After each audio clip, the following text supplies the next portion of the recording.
সমস্ত প্রশংসা সেই আল্লাহ যিনি আমাকে হেদায়েত দান করেছেন। তিনি যিনি হেদায়েত না দিতেন তো দুনিয়ার কোনো শক্তি আমাকে হেদায়েত দিতে পারত না। তাই এই যে আল্লাহর দিনের এই আন্দোলনে আপনারা শরীক হয়েছেন, এটার ঘোষণা আল্লাহ রসুল নিজে দিয়েছেন যে এই জিহাদ আমার থেকে শুরু হয়েছে, আর এই জিহাদ কিয়ামত পর্যন্ত চলবে, এই আন্দোলন কিয়ামত পর্যন্ত চলবে। যারা এই আন্দোলনে থাকবে তাদের পক্ষে জান্নাতে যাওয়া সম্ভব হবে ইনশাআল্লাহ। এবং এই আন্দোলনে যারা শরীক হবেন তাদের দায়িত্বটা কী হবে এটা আল্লাহ বলে দিয়েছেন। তোমরা জিহাদ করবে তোমাদের সময় দিয়ে, জান দিয়ে। তোমরা জিহাদ করবে তোমাদের মাল দিয়ে। এটা তোমাদের জন্য কল্যাণজনক যদি তোমরা বুঝতে পারো। আর কি কল্যাণ? তোমাদের সমস্ত গুনাহটা মাফ করে দেওয়া হবে। ওয়াইয়াদখুলকুম জান্নাত, এবং তোমাদেরকে জান্নাত দান করবে। সবাই বলেন সুবহানাল্লাহ। সুতরাং সেই তৌফিক আল্লাহ দেওয়ার কারণেই আপনারা এই সহযোগী হতে পেরেছেন। তাই আল্লাহ একটা দোয়াও শিখিয়ে দিয়েছেন যে যেহেতু তোমাকে বাছাই করে আমি নিয়ে এসেছি, এখন তুমি যাতে কোনোদিন সাটাইয়ে না পড়ো, পিছনে না পড়ো, এ কারণে আমি আল্লাহর কাছে বলো, রাব্বানা লা তুজিগ কুলুবানা বা'দা ইয হাদাইতানা ওয়া হাব লানা মিন লাদুনকা রাহমা ইন্নাকা আনতাল ওয়াহ্হাব। যে আল্লাহ, তুমি মেহরবানি করে তুমি আমাকে এই পথে নিয়ে এসেছো, সুতরাং এই পথ থেকে আমার দিলটাকে আবার বাঁকা করে দিও না। তুমি দাতা, তুমি সবসময়কে এই পথে রাখার তৌফিক দাও। সবাই বলেন আমিন। সুতরাং আমি প্রথমে মোবারকবাদ জানাচ্ছি যে সমস্ত ভাইরা আল্লাহর দিনের এই আন্দোলন, আল্লাহ রসুলের এই আন্দোলনে আপনারা শরীক হয়েছেন। আমরা সবাই যেন মৃত্যুর আগ পর্যন্ত সক্রিয়ভাবে শরীর থেকে মৃত্যুবরণ করতে চাই। আল্লাহ যেন আমাদেরকে তৌফিক দান করেন। এখন এই আন্দোলনে টিকে থাকতে পারবে তারাই যারা এই জমিনে আল্লাহর দ্বীনকে বিজয়ী করার জন্য সক্রিয় থাকবেন। কারণ নিষ্ক্রিয় যে হয় তাকে শয়তান ধরে ফেলে। তাই এই সক্রিয় থাকার পথটা আল্লাহ রসুল বলে দিয়েছেন, আলাইকুম বিল জামাতে ওয়াস সামআ ওয়াত তাআ। তোমাদেরকে জামাতবদ্ধ জীবনযাপনটা করা হলো ফরজ, ওয়াজিব। জামাতবদ্ধ জীবনযাপন করতে হবে এবং জামাতের দায়িত্বশীলদের কথা শুনতে হবে এবং মানতে হবে। কোরআন আল্লাহ বলছেন, ওয়া আতিউল্লাহ ওয়া আতিউর রাসূল ওয়া উলিল আমরি মিনকুম। আল্লাহকে মানো, আল্লাহ রসুলকে মানো এবং তোমাদের দায়িত্বশীলদেরকে মানো। আল্লাহ রসুল বলছেন, মান আতাআনি ফাকাদ আতা আল্লাহ। যে আমার আনুগত্য করলো সে আল্লাহর আনুগত্য করলো। ওমান আসানি ফাকাদ আসাল্লাহ। যে আমার আনুগত্য করলো না, নাফরমানি করলো, সে আল্লাহর নাফরমানি করলো। ওমান আসাল আমিরা ফাতা আনি ওমান আতাল আমিরা ফাতা আনি। যে তার দায়িত্বশীলের আনুগত্য করলো সে আমি রাসূলের আনুগত্য করলো। ওমান আসাল আমিরা ফাকাদ আসানি।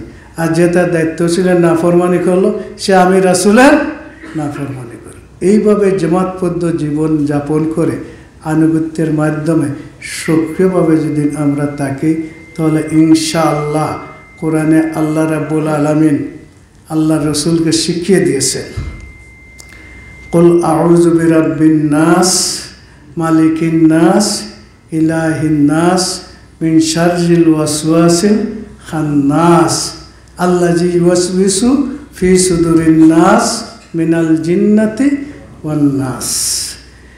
ওয়াসওয়াসে খান্নাস, খান্নাস হলো যে পিছনে লাগিয়ে থাকে। তো এটা হলো দুই ধরনের, একটা হলো মানুষরূপী শয়তান আর আরেকটা হলো জিন্নাতরূপী শয়তান।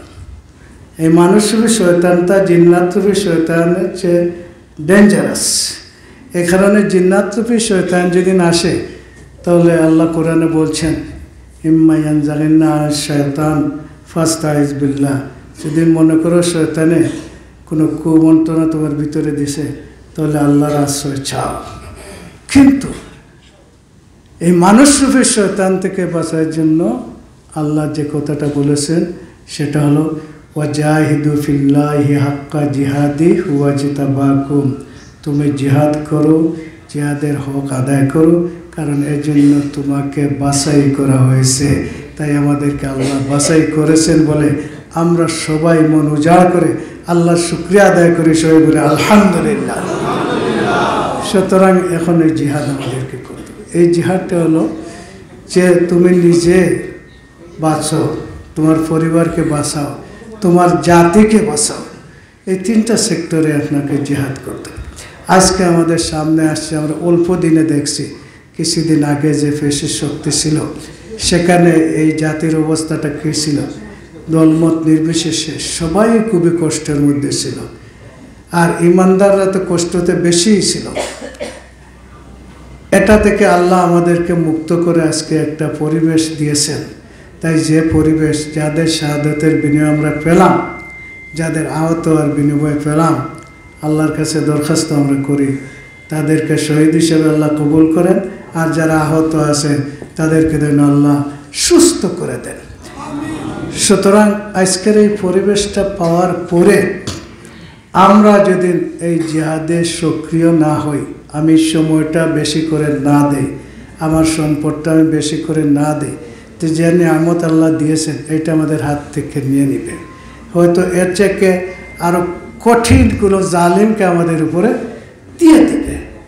তাই আল্লাহ রসুল বলেছেন, হাদিসে আছে, আন হুযায়ফা ইবনে ইয়ামান রাদিয়াল্লাহু তাআলা আনহু ক্বালা ক্বালা রাসূলুল্লাহ সাল্লাল্লাহু আলাইহি সাল্লাম, যে আল্লাহ রসুল সাল্লাল্লাহু আলাইহি সাল্লাম বলেছেন, লা তা'মুরুন্না বিল মা'রুফ ওয়া লা তানহাউন্না আনিল মুনকার ওয়া লা তাহাদ্দুনা আলাল খায়র, যে তোমরা যারা আছো তোমরা ভালো কাজের মানুষদেরকে নির্দেশ দাও আর খারাপ কাজ থেকে তাদেরকে বিরত রাখো, ভালো কাজের জন্য উদ্বুদ্ধ করো। এই তিনটা কাজ নির্দেশ আপনি এখান থেকে দিতে পারবেন না। নির্দেশ দিতে হলে আপনাকে ক্ষমতার দরকার, এখন থেকে ওয়াজ হবে, নসিহত হবে, কিন্তু নির্দেশ দিতে হলে ক্ষমতার দরকার। আজকে যেদিন আপনার রাষ্ট্রীয় ক্ষমতার থাকেন, তাহলে যে নামাজ না পড়বেন এই শাস্তি দেওয়া হবে, এটা করতে পারবেন। জিনা করছেন এটা করতে, সুদ খাইছেন এই শাস্তি, আপনার ঘুষ এই শাস্তি। এর জন্য আমার বন্ধুগণ দেখেন, এই সুদ সম্পর্কে আল্লাহ রসুলের কত কঠিন হাদিস, যে সর্বনিম্ন শাস্তি হচ্ছে সুদ যারা খায়, সুদ যারা তাদের সাথে সম্পর্ক রাখে, তাদের সম্পর্কে বলেছে যে সর্বনিম্ন শাস্তি হলো সে তার মায়ের সাথে জিনা করল। আমরা আজকে সুদের সাগরে ভাসিয়ে আছি না? সুতরাং তাই এমন লোকদেরকে এই সরকারে বসাতে হবে যারা এটা থেকে আমাদেরকে বাঁচাতে পারে। এটা কোরআনে আল্লাহ বলছেন, ইম্মাক্কান্না ফিল আরদি ফাআকামুস সালাত ওয়া আতাউজ যাকাত ওয়া আমরু বিল মা'রুফ ওয়া নাহাউ আনিল মুনকার। যদি ওই সমস্ত লোক যারা সৎ, যোগ্য, খোদাভীরু, এই সমস্ত লোকের হাতে যদি এই জমিনের কর্তৃত্ব আসে, তাহলে এরা কী করবে? এরা নামাজ কায়েম করবে, সুদের পরিবর্তে জাকাত ভিত্তিক অর্থনীতি চালু করবে, ভালো কাজগুলোকে প্রতিষ্ঠিত করবে, খারাপ কাজ থেকে এই জাতিকে বাঁচাবে। আমার বন্ধুগণ, এই ব্যবস্থাটা আল্লাহ এই সুযোগটা এই মুহূর্তে আমাদেরকে করে দিয়েছে। এখন যদি আমরা এটার হক আদায় না করে আমরা যদি কোনো খামখেয়ালি করি, পরে চিন্তা করলে, চেষ্টা করলে কাজ হবে না। এই জন্য এই হাদিসে আল্লাহ বলছেন যে এই কাজ যদি তোমরা না করো জাতিগতভাবে, তাহলে লা ইয়াসহাতান্নাকুমুল্লাহু জামিআন বিআযাব, আল্লাহ কোনো একটা শাস্তি দিয়ে তোমাদেরকে শেষ করে দেবে। অতীতে কত শাস্তি আমাদের হয় নাই? অথবা আল্লাহ বলে লা ইউআম্মিরান্নাকুম শারারাকুম, তোমাদের মধ্যে খারাপ লোক যারা আছে এরা তোমাদের সরকার ব্যবস্থায় আল্লাহ দিয়ে দিবে। ছিল না? কি বলেছিল কিনা অতীতে?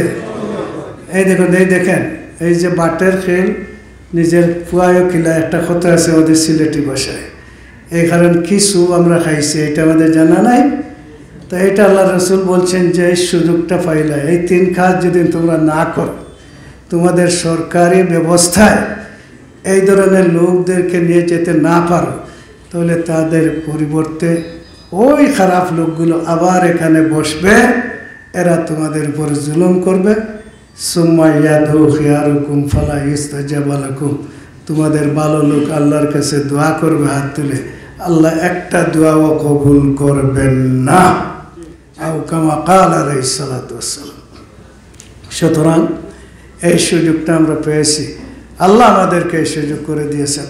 আবার আল্লাহ শুকরিয়া আমরা আদায় করি, আলহামদুলিল্লাহ। এই সুযোগ কাজে লাগিয়ে এদেশের জনগণ সাংঘাতিক একটা দুঃখের মধ্যে আছে। জামাতে ইসলামীকে মনে করতো এটা সন্ত্রাসী সংগঠন, কারণ আমরা তাদের কাছে সুন্দর করে সব কিছু পেশ করতে পারি নাই। তার কারণটা হলো এটা অতীতেও যারা ইসলামের বিরোধিতা করছে তাদের এই চরিত্র ছিল।